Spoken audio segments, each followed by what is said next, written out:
বিদেশে যাওয়ার স্বপ্ন অনেকের। ভালো কাজ, ভালো আয় আর নতুন জীবনের আশায় প্রতি বছর অসংখ্য মানুষ বিভিন্ন দেশে যাওয়ার চেষ্টা করেন। কিন্তু এই সুযোগেই কাজে লাগাচ্ছে কিছু প্রতারক চক্র। বাংলাদেশি পাসপোর্ট ব্যবহার করে ভিসা জালিয়াতির অভিযোগ এখন শুধু দেশেই নয়, আন্তর্জাতিক পর্যায়েও আলোচনায় এসেছে। বিস্তারিত ফারজানা মিথিলার প্রতিবেদনে। সাম্প্রতিক সময়ে বিভিন্ন দেশে ভুয়া ভিসা, জাল কাগজপত্র এবং প্রতারণার ঘটনা ধরা পড়ছে। অনেক ক্ষেত্রে দেখা গেছে চাকরি বা স্টুডেন্ট ভিসার নাম করে মানুষকে টাকা নিয়ে ভুয়া ডকুমেন্ট দেওয়া হচ্ছে। কেউ কেউ বিমানবন্দরে ধরা পড়ছেন, আবার কেউ বিদেশে গিয়ে সমস্যায় পড়ছেন। বিশ্লেষকদের মতে এই জালিয়াতি এখন আর ছোটখাটো পর্যায়ে নেই, বরং একাধিক দেশের মধ্যে সংযোগ থাকা একটি বড় নেটওয়ার্ক হিসাবে কাজ করছে। দালাল, এজেন্ট, ভুয়া কনসালটেন্ট সব মিলে একটি চক্র গড়ে উঠেছে যারা বিভিন্ন ধাপে কাজ করে।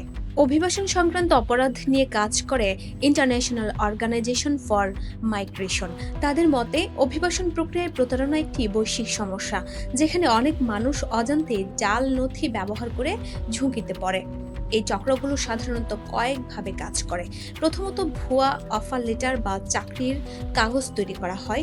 দ্বিতীয়ত, ব্যাংক স্টেটমেন্ট বা আর্থিক কাগজপত্র জাল করা হয়। তৃতীয়ত, ভিসা স্টিকার বা অনুমোদনের কাগজ নকল করা হয়। কিছু ক্ষেত্রে আবার আসল কাগজপত্রের মতো দেখতে এতটাই নিখুঁত জাল তৈরি করা হয় যে সাধারণ মানুষ বুঝতেই পারে না। আরেকটি বিষয় হলো, অনেকে দ্রুত বিদেশে যাওয়ার লোভে যাচাই না করে এসব এজেন্টের উপর ভরসা করেন। এতে করে প্রতারকরা সহজেই সুযোগ পেয়ে যায়। আন্তর্জাতিক অপরাধ নিয়ে কাজ করা ইন্টারপোল বিভিন্ন সময় সতর্ক করেছে, ভিসা জালিয়াতি ও মানব পাচারের মধ্যে অনেক ক্ষেত্রে সম্পর্ক থাকে। অর্থাৎ ভুয়া কাগজ দিয়ে মানুষকে অন্য দেশে পাঠিয়ে পরে শোষণের শিকার করার ঘটনাও ঘটে।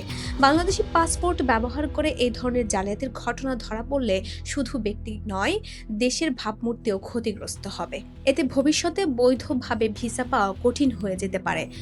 প্রবাসে থাকা অনেকেই বলছেন, এখন অনেক দেশ ভিসা যাচাই আরো কঠোর করেছে। ছোট কোনো ভুল বা সন্দেহজনক তথ্য পেলেই আবেদন বাতিল হয়ে যাচ্ছে।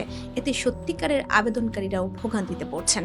বিশেষজ্ঞরা বলছেন, এই চক্র পুরোপুরি থামানো কঠিন হলেও সচেতনতা বাড়ালে অনেকটাই কমানো সম্ভব। যেমন, বিশ্বাসযোগ্য উৎস ছাড়া কোথাও টাকা না দেয়া, ভিসা প্রসেস নিজে যাচাই করা এবং প্রয়োজন হলে সরাসরি দূতাবাস বা অফিসিয়াল ওয়েবসাইট থেকে তথ্য নেওয়া। আইনশৃঙ্খলা বাহিনীও বিভিন্ন দেশে এই চক্র ধরতে কাজ করছে। মাঝে মাঝে বড় বড় গ্রুপ ধরা পড়ছে, তবে নতুন করে আবারও গড়ে উঠছে। সব মিলিয়ে বাংলাদেশি পাসপোর্ট ব্যবহার করে ভিসা জালিয়াতি এখন একটি বড় আন্তর্জাতিক সমস্যায় পরিণত হয়েছে। এর পেছনে রয়েছে সংগঠিত চক্র, লোভ আর তথ্যের অভাব। প্রশ্ন থেকে যায়, কত বড় এই নেটওয়ার্ক? সঠিক সংখ্যা জানা কঠিন, তবে যেভাবে বিভিন্ন দেশে একের পর এক ঘটনা সামনে আসছে, তাতে বোঝা যায় এটি ছোট কোনো সমস্যা নয়। শেষ পর্যন্ত নিরাপদে বিদেশে যাওয়ার জন্য সবচেয়ে জরুরি হলো সঠিক তথ্য, ধৈর্য এবং সচেতন সিদ্ধান্ত। কারণ একবার ভুল পথে গেলে ক্ষতি শুধু অর্থের নয়, ভবিষ্যতেরও। Voice of Bangla, international desk.